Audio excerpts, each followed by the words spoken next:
Bismillahirrahmanirrahim. Assalamu alaikum, barakallahu fiikum. Nous continuons toujours notre étude du vocabulaire arabe. Nous sommes toujours sur la thématique du Ramadan, le vocabulaire arabe du Ramadan. Nous sommes toujours dans le cadre de la première saison. Et nous avons dit, Inch'Allah ta'ala, dans cette saison, nous allons étudier 30 mots de vocabulaire arabe autour de la thématique du Ramadan, accompagnés des exemples de phrases en arabe et en français. Et nous voyons également al-mufradat, c'est-à-dire les vocabulaires dans lesquels nous rappelons les mots de vocabulaire étudiés.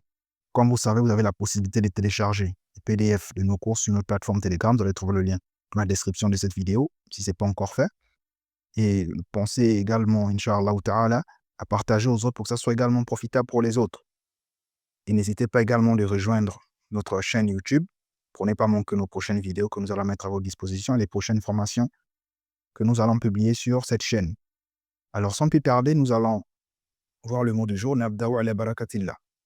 Le mot du jour est forsa, et à côté, nous avons foras. Nous allons poser la question comme nous avons fait pendant le premier cours, le deuxième cours.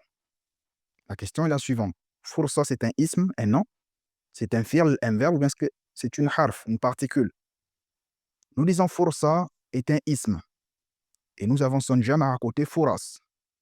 Comment nous savons que forsa est un isme? Premièrement, parce qu'il n'y a pas de lien avec le temps.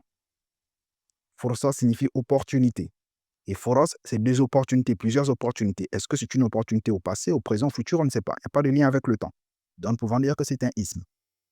Nous pouvons également dire que c'est un isme parce que nous voyons ici le ta'ul marbouta. Le ta'ul marbouta, c'est un signe pour dire que c'est un isme. C'est également un signe pour savoir que le mot est un mot féminin. Si vous voyez le ta'ul marbouta, de façon générale, il faut savoir que c'est un mot féminin. C'est vrai, il y a des exceptions. De façon générale, le ta'ul marbouta, c'est un signe du féminin. Nous avons à côté foras, qui est tout simplement son pluriel, plusieurs opportunités. Nous allons prendre notre première phrase. Nous avons la phrase Shahru Ramadana fursatun jamilatun. Vous savez pourquoi on a dit Shahru Ramadana? C'est une règle qu'on a étudiée. Pour créer le 2 ou bien pour créer le 2. La règle qu'on appelle al-idaf à l'annexion. Shahru Ramadana, nous pensons que vous avez compris. Ensuite, nous avons fursatun. Fursatun, c'est le mot du jour, avec son pluriel furas, qui signifie opportunité ou occasion. Ensuite, nous avons jamilatun. Jamilatun, c'est jamil, mais qui est devenu homo annath, parce que c'est une forsa, c'est une opportunité qui est jamilatun. Forsatun, jamilatun. Pareil que si on disait madrasatun, parler d'une école, on avait dit madrasatun jamilatun. Et par contre, si nous disons kitabun, un livre, on va dire kitabun jamilun. Si on dit bayitun, on va dire bayitun jamilun. Et si on dit une fille, par exemple, bint, on va dire bintun jamilatun. Parler d'une belle fille.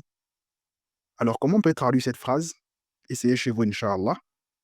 On traduit cette phrase en disant le mois de Ramadan est une belle opportunité. Effectivement, le mois de Ramadan est une belle opportunité qu'il faut profiter au maximum. Profiter au maximum pendant le mois de Ramadan. Parce qu'on ne sait pas si on verra le prochain Ramadan. Donc, lorsqu'on est pendant le mois de Ramadan, on profite au maximum. Donc, pour dire cette phrase en arabe, on dit Shahru Ramadana fursatun jamilatun. Vous avez compris la règle? Pour créer le 2 ou bien le 2, on dit le mois de Ramadan. Shahru Ramadan. Et vous savez également pourquoi le Ramadan porte la fatha. Parce que nous avons dit ça rentre dans quelle catégorie? Al-mamnu'u min as-sarf. C'est-à-dire, c'est une catégorie des mots en langue arabe qui n'acceptent pas le tanwin et qui n'acceptent pas la kasra. Je pense que c'est un cours que vous avez maîtrisé. Pensez également à noter, à prendre des notes et à réviser, Inch'Allah ta'ala. Ça vous permet de progresser. Nous avons forsa, qui est notre mot du jour. On peut alors dire Shahru Ramadan fursatun. Le mois de Ramadan est une opportunité. Et c'est une opportunité qui est comment? Jamilatun. Fursatun jamilatun. Nous allons prendre une deuxième phrase.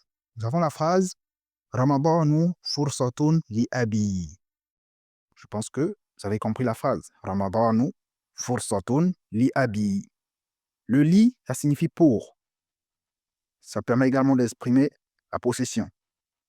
Le li, ça signifie pour. Si je vais par exemple dire pour ma mère, li ummi. Pour mon frère, li akhi. Pour ma soeur, li ukhti. Nous avons également vu comment créer le mot, le mar ou bien le main. On tire la kasra avec le ya. Abi, ummi, kitabi, mon livre, baiti, ma maison, madrasati, mon école. Vous avez constaté que nous avons déjà vu deux, ou du moins trois particules. Nous avons vu le fi. C'est vrai, on n'a pas vu le fi dans Al-Mufradat, mais on a expliqué le fi. On a dit ça signifie dans. D-A-N-S. Nous avons vu qabla pour dire avant. Nous avons également vu aujourd'hui li pour dire pour. Donc, comment on peut traduire la phrase Ramadan fursatun li abi?